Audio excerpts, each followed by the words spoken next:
பிரியமானவர்களே, கிறிஸ்துவுக்குள் நீங்கள் யார் என்று அறிந்து கொள்ளும் அறிக்கையை இன்றைக்கு நாம் அறிக்கை செய்ய போகிறோம். நாம் சொல்ல வேண்டிய அறிக்கைகள் என்னென்று நாம் இன்றைக்கு பார்க்க போகிறோம்.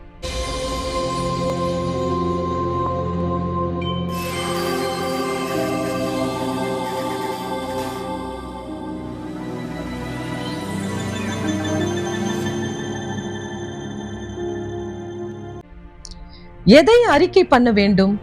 ரோமர் 10ஆம் அதிகாரம் 9ஆம் வசனம். ஏன் அறிக்கை பண்ண வேண்டும்? ரோமர் 10ஆம் அதிகாரம் 10ஆம் வசனம். அவர் நாமத்தை சொல்லி அறிக்கை செய்ய வேண்டும். ரோமர் 10ஆம் அதிகாரம் 8ஆம் வசனம். வாயினால் அறிக்கை பண்ண வேண்டும். நீதிமொழிகள் 18ஆம் அதிகாரம் 21ஆம் வசனம். யாரை அறிக்கை பண்ண வேண்டும்? கர்த்தராகிய இயேசு கிறிஸ்துவை நம் வாயினால் அறிக்கை செய்ய வேண்டும். நாம் கிறிஸ்துவுக்குள் யார் என்று அறிந்து விசுவாச அறிக்கையை இன்றைக்கு நாம் செய்ய போகிறோம். என்னோடு கூட சேர்ந்து நீங்களும் அறிக்கை செய்கிறீர்களா? நான் கிறிஸ்துவுக்குள் புதிய சிருஷ்டியாய் இருக்கிறேன். 2 கொரிந்தியர் 5ஆம் அதிகாரம் 17ஆம் வசனம். நான் தேவனுடைய சாயலாகவும் ரூபத்தின் படியையும் சிருஷ்டிக்கப்பட்டிருக்கிறேன்.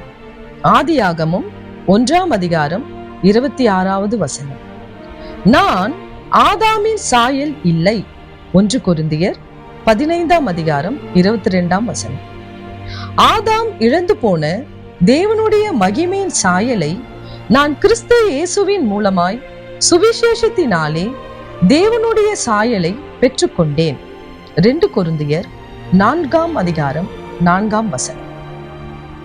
நான் கிறிஸ்துவுக்குள் இருப்பதினாலே பழைய ஆதாமின் சாயல் ஒழித்து விட்டேன். 2 கொரிந்தியர் 5ஆம் அதிகாரம் 17ஆம் வசனம்.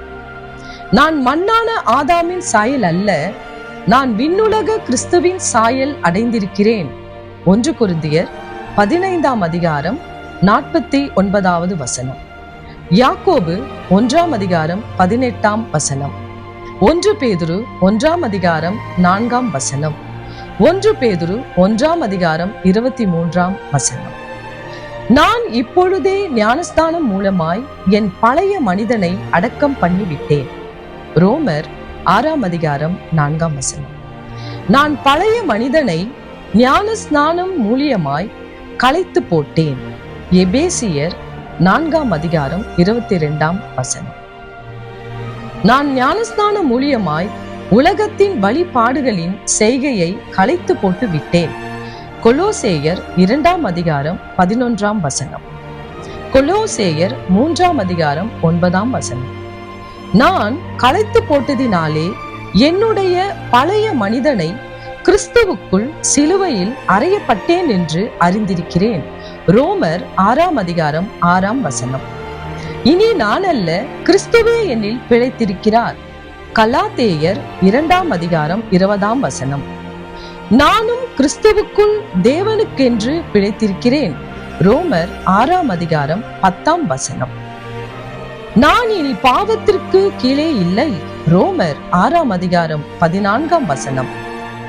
நான் தேவ கிருபைக்கு கீழ்ப்பட்டிருப்பதினாலே பாவம் என்னை ஆளாது. ரோமர் 6ஆம் அதிகாரம் 14ஆம் வசனம். நான் தேவ கிருபையினாலே ரட்சிக்கப்பட்டிருக்கிறேன். எபேசியர் 2ஆம் அதிகாரம் 8ஆம் வசனம். நான் பாவத்திலிருந்து அக்கிரமத்திலிருந்து மீட்கப்பட்டிருக்கிறேன். எபேசியர் 2ஆம் அதிகாரம் 1ஆம் வசனம். நான் அக்கிரமத்திலிருந்தும் பாவத்திலிருந்தும் உயிர்ப்பிக்கப்பட்டிருக்கிறோம். எபேசியர் 2ஆம் அதிகாரம் 5ஆம் வசனம்.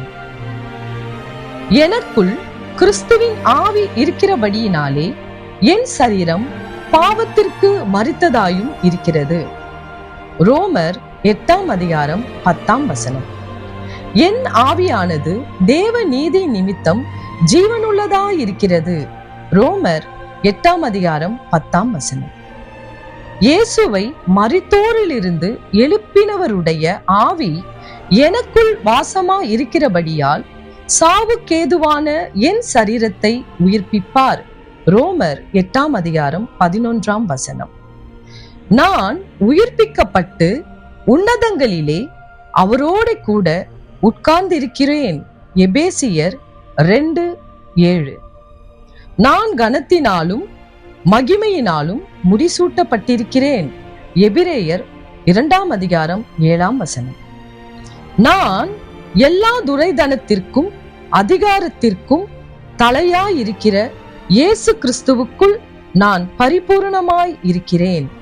கொலோசேயர் 2:10. சகலத்தையும் எனக்கு கீழ்ப்பட்டிருக்கிறார். எபிரேயர் 2:8. நான் தேவனுடைய புத்திரனாய் இருக்கிறேன். கலாத்தியர் 3:26. கலாத்தியர் 4:6. நான் அடிமையில்லை, கிறிஸ்துவுக்குள் சுதந்திரவாளியாயிருக்கிறேன். எபேசியர் 3:3. கலாத்தியர் 4:6. நான் தேவனுடைய புத்திரனாயிருக்கிறபடியினாலே சகலத்தையும் உண்டாக்கின தேவனுடைய பிள்ளையாயிருக்கிறேன். கலாத்தியர் 4:6.